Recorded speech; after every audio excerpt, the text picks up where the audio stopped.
Bon, merci Monsieur le Président, surtout de votre indulgence. Et puis franchement, même à moi, on aura fait ça, l'éloge funèbre de mon vivant.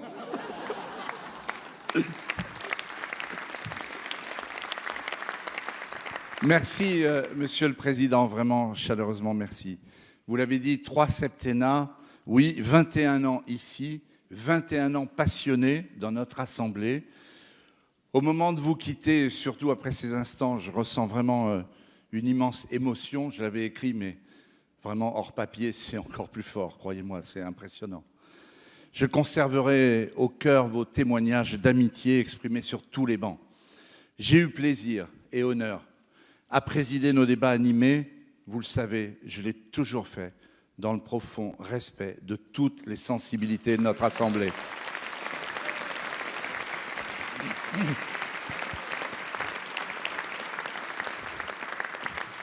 C'est pas Madame Ménard qui me démentira.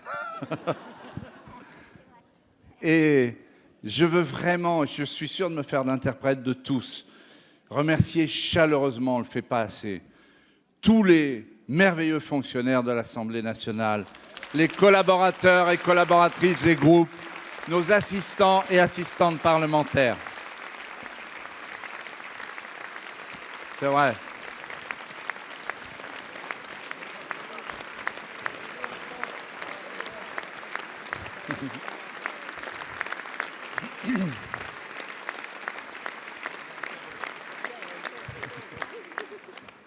Ces 3 septennats m'ont permis d'acquérir une modeste expérience et 2 certitudes que je partage avec vous.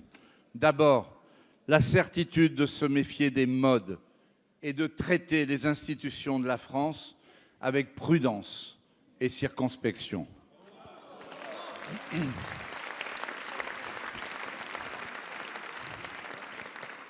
Je pense au quinquennat et au cumul des mandats. Ensuite, la certitude qu'être parlementaire, c'est à la fois incarner l'expression de la nation, mais aussi être le représentant de son territoire, au plus près du terrain et de nos concitoyens.